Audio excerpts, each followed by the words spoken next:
is big Ivan Dычko getting ready for his moment in the spotlight. And he has been doing everything that he needs to so far in the competition. Yeah, he's been performing well, doing everything he needs to do. Been pretty comfortable throughout so far. He's just uses his tools really well. The jab, the size. He's up against France's Toni Yoka, who's been a revelation in these championships. He's been reversing form with just about everyone he's met so far, notably Joe Joyce in the semi-finals, but prior to that he beat Ergovic as well, who's already qualified for Rio. He's been the main man at super heavyweight throughout the year. Yeah, he's had a couple of good results here, Yoka, but he's been involved in the more physical battles. He's not the biggest of super heavyweights, and he's beaten two big men already, where you could see towards the end of the bout he could feel the weight of the opponents. He's got another large one in front of him in Dычko, but he's got great time and he throws his straight shots really well, so this is good to watch this one. The final bout is the 91 plus kilogram super heavyweight world championship final.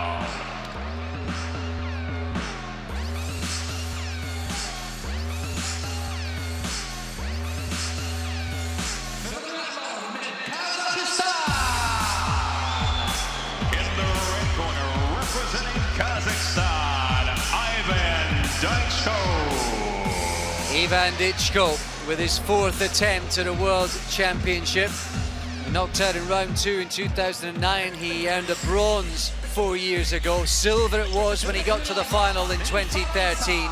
He's looking to go one better, and he's favourite to do that this time around. And he's up against France's main man. He's been on the front page of L'Equipe back home in his native homeland. The Parisian who has improved and taken several big scalps throughout the competition so far. But he has, David, been involved in some real scraps. Joe Joyce was an up and down, end-to-end thriller, and Ergovic wasn't exactly a walk in the park prior to that in the quarters. No, he's had to deal with the big men, but that may have stood him in good stead here, because obviously Dычko is a big guy as well, so he's used to having the big men in front of him.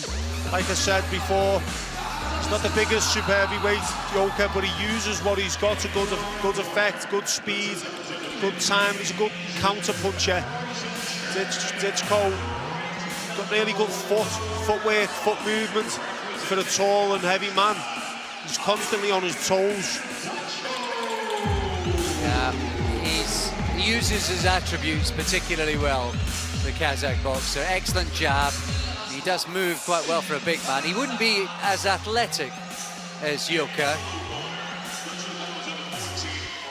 who does throw punches from all sorts of angles, and he just keeps going. But have the bouts against Ergovic and Joyce maybe taking their toll. They were real wars. They were hard bouts. And to go in again at the deep end is asking a lot of the Frenchman.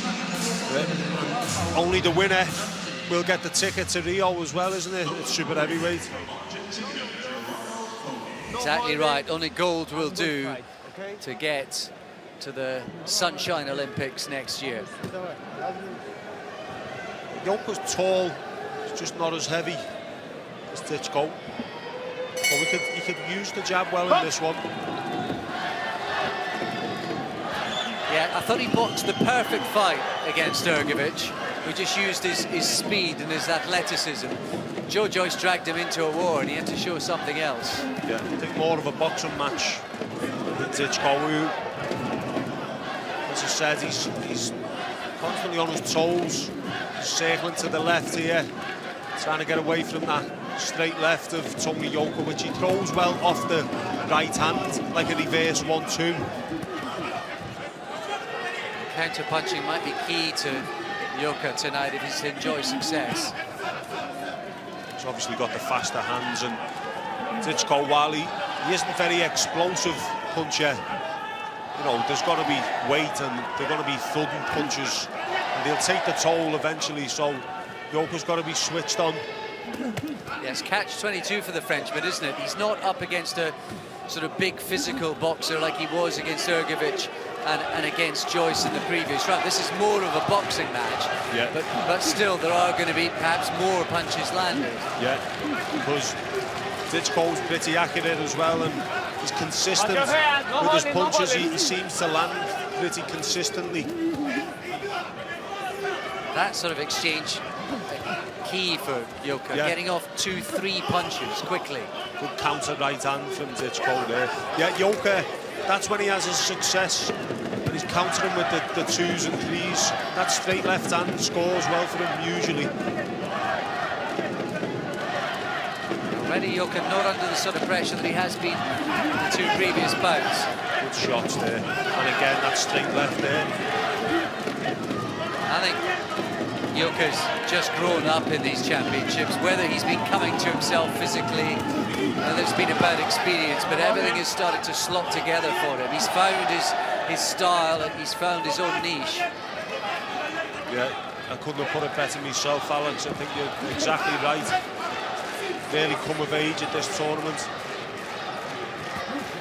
Can he put together one more series of rounds? Can he climb toward the summit one more time? Stop! What I've noticed with Dычko in the early contests, you see, when he's about to start something of a sustained attack, he'll really get up on his toes just before it. Maybe something that they may have noticed as well. He's a bit flat-footed now. Then when he's ready to go, he starts bouncing up and down, and he could just give the game away a little bit. Maybe his little show. Jab there from Yoka. He's beaten Dычko to the punch. Yeah, after a slightly difficult first 30 seconds, it's a really good round from Yoka. Good start. Yeah, great start. Great start. Sharp. Beating Dычko to the punch. Yeah, there you go. All 3 scorecards going the way of the Frenchman. You see the menacing gaze of the big man Dычko. Motivation for Yoka to himself before he went out for that first round. There you saw the fast hands of the Frenchman. Really has got good timing, hasn't he, Alex? And sharp punches. He's calm with the big man in front of him as well. Dычko's constantly threatening by way of, you know, feints. He's on the balls of his feet constantly. He's moving his head about a little bit, threatening to throw the jab, and Yoka's staying calm and composed and concentrating on what he's doing. And I think the pace of this bout is really suiting Yoka. Yeah. As we go into the second round. He's due a little bit more of a one-pace bout, isn't he, considering what he's been through so far? I'd say, and the fact that, you know, he had a couple of days off in between the Ergovic and the Joyce bouts, that was absolutely crucial to him. I don't think he could have gone back-to-back 2 nights. No, they were difficult ones. They were real physical battles. Joe Joyce did actually have to do that himself.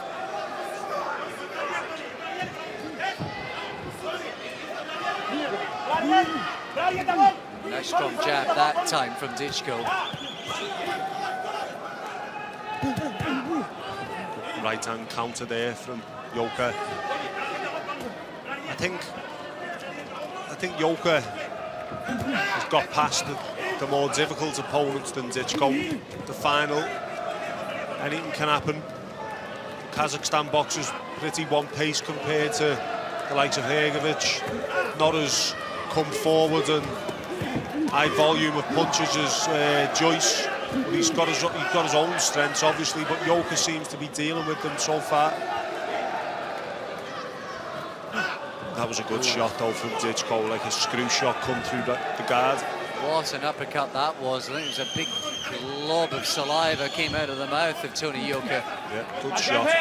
And again, even though it doesn't look so explosive as in terms of hand speed, there's weight behind every one of them punches, and he's going to have hands like rocks. And again, there's a couple of short right hands again from Dычko. Maybe he's just tightening up the punches a bit. Yeah, looks like Toni Yoka might start feeling the pace again in this one after his good start. Dычko's warming to the task. Maybe he's got his timing now. Yeah, he's just chipping away, isn't he? Well, he needed to.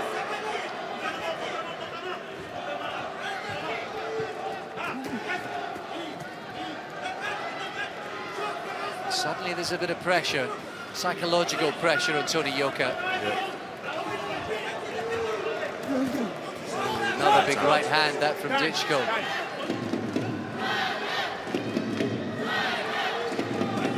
This problem with the glove. Really committed with that right hand off the jab there. Dычko landing the counter left too because Yoka's coming in as well. This is a better round for the Kazakhstan boxer.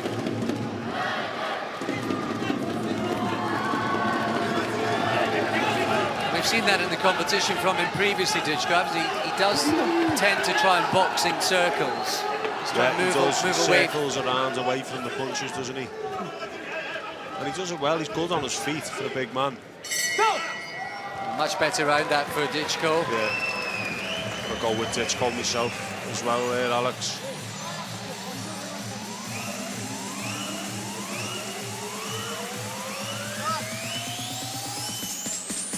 Well, the judges like the work of Toni Yoka.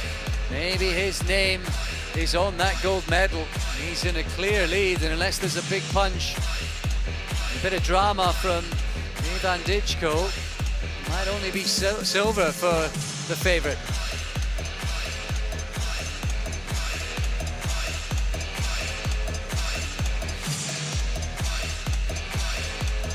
That uppercut we pointed out, that was a great shot.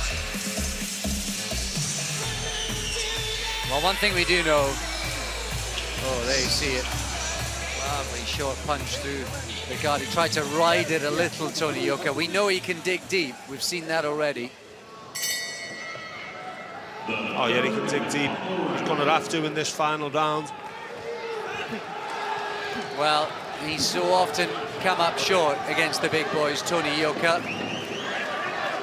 He was beaten by Joyce in the semi-final at Baku earlier on this year. He went out in the first round of the World Championships 2 years ago to Camarelli. He was knocked out by Savon in the second round 4 years back. And when he earned a silver medal in the final in the Youth Championships 5 years ago, it was Ergovic who beat him to the punch on that occasion as well. All the big men who're still around, that heavy and super heavy, have beaten him before, and now here he is getting his revenge in these championships. He started pretty well in this round then, Yoka, and now Dычko's just edging his way back into it with his jab and the big right hand, left hook there as well.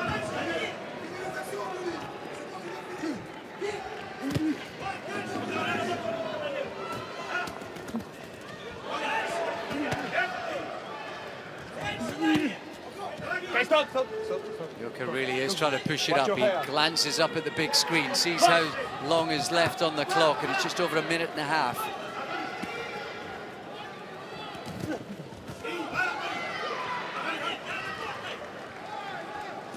I was doing exactly the same on the running machine earlier on today in the gym, but I tell you what, someone wasn't punching me in the face.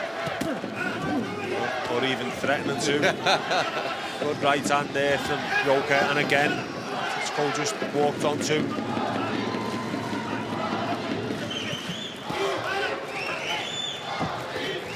Yeah, nice little counter left hooks from Dычko just as he's taking that step back.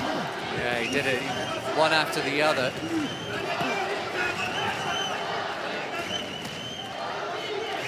Not much to tell them apart in this round. No one's really stood out so far this third round. Both boxers feeling the pace of a long tournament. Better from Dычko though again. Yeah, it's another big right hand from Dычko. We're inside the final minute. If it carries on like this, I think Dычko considers himself a bit unlucky.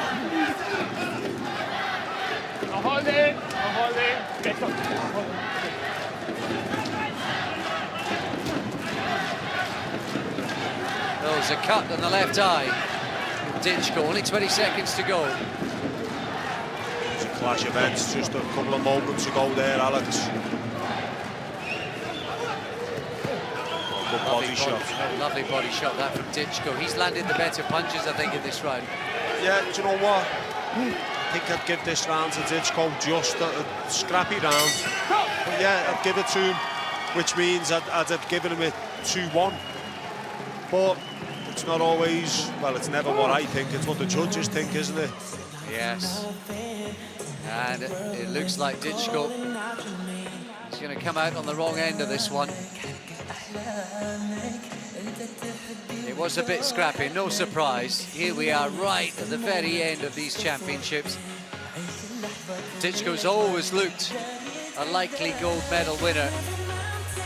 But Toni Yoka, no one, I suppose, could begrudge him it on the efforts that he's put in the last 2 rounds of the competition. No, not at all. He's already posing for photographs, Yoka. Yeah, I think he knows. I don't think it's a disgraceful decision when Yoka gets it. I probably would have sided with the Kazakhstan boxer just because of the last 2 rounds, but السيدات والسادة الفائز بفارق النقاط لهذه المباراة. The winner on points and 2015 91 plus kilogram world super heavyweight champion from the blue corner, representing France, Toni.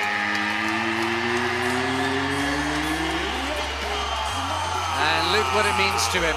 He earned his stripes in the quarters and in the semi-finals. What? And I suppose it shows you don't have to be a towering giant, heavy, big puncher to go all the way. oh, he used his skills to get that gold medal, and he's a really good boxer. He used his skills, his timing, his boxing brain. Would have leaned towards Dычko in the final, but I'm not going to take anything away from Yoka. He's had some fantastic wins, and that one could have probably gone either way. It was difficult to score. So yeah, good luck to him, and you can see how much it means to him. And that'll be a picture that'll be all across L'Equipe in the morning and in the coming days. Dычko did win the final round, but by then it was too little too late. Second Confederation as part of the presentation team.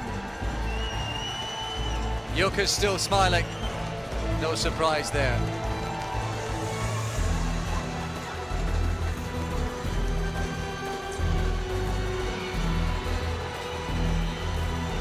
I think he's even celebrating with the Cuban fans. He'll be celebrating with everyone, won't he? Only imagine how he must feel now.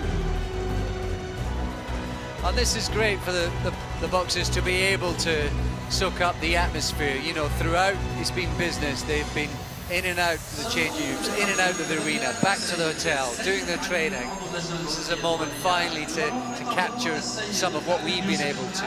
Yeah, there's nothing glamorous about the life of an international athlete, boxing or whatever sport it may be.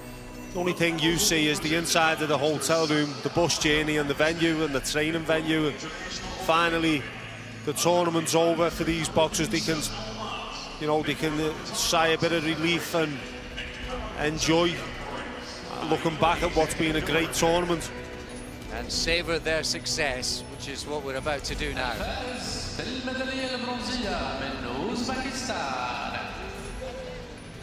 Bronze medalist representing Uzbekistan, Bakodir Jalolov. Well, Jalolov, another member of that blossoming Uzbekistan squad. He came into this tournament only just inside the top 50, and he got all the way to the semi-finals. He did. He got a couple of good wins early on. He used what he's got to his advantage, that tall southpaw style, moves his feet well. And he can grow into this weight division and take some big results in future. Yeah, he bumped into Dычko, and he wasn't quite good enough on the night in the semi-finals.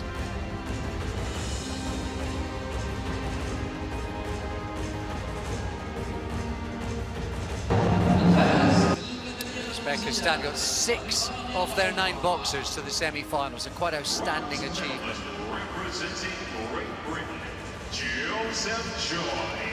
Joe Joyce, Britain's medalist at these championships. He came here as one of the favourites, but in the end, in an excellent pulsating semi-final, he just bumped into a force, a French force, who went on to win gold. Yeah, it was a real close one as well, the semi-final for Joe. He was involved in some real tussles on the way through. That's the way he is as a boxer. He gets stuck in and he finds himself in some wars. Yoka probably just deserved to get through. He did side with Yoka in that one, but it's a bronze medal for Joe, another achievement. And you know, he hasn't even been boxing for that long, so we can be proud of that, and I'm sure we will see him in Rio. Let's hope he qualifies for next summer. representing Kazakhstan, Iván Dычko. It's a 3rd successive medal at a World Championship for the Kazakh Iván Dычko. It's his 2nd successive silver, and he was involved in a really close final. Yeah, he may well feel a little bit hard done by from that final. He's still got to go and get that qualification for Rio, so more hard work ahead for him. Exactly, good point. Joe Joyce, Dычko, they could be bumping into each other at a tournament. Most definitely, and that pressure's still on them to get that ticket, so the only man who's going to be relieved really here is the man we're about to see now. Yes, wait till you see this smile, wait till you hear the cheer.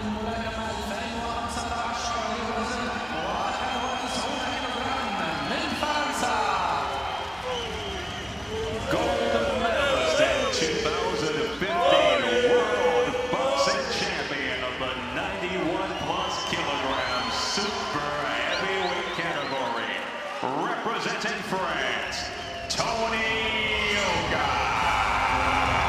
France's first World Championship gold medalist in a dozen years. It'll be headline news back in his homeland, in his city of Paris. And although he might have got a slice of luck on the scorecards in the final, he beat the top 3 seeds en route. You can't argue with that. Yeah, I think he's been the best boxer out of the super heavyweights throughout. And he's the champion, so you can't argue with that. And Ladies and gentlemen, please rise for the national anthem of France.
For the first and only time at these championships, it's the French national anthem that is played. 91+ kilogram super heavyweight They are category. the 4 men, the 2 bronze medalists, including Britain's Joe Joyce, Toni Yoka in the middle, alongside Jalalov and Dычko. And quite possibly they'll be banging heads again, touching gloves in Rio. yeah, I wouldn't be surprised to see all 4 of them in Rio, because obviously they're the top 4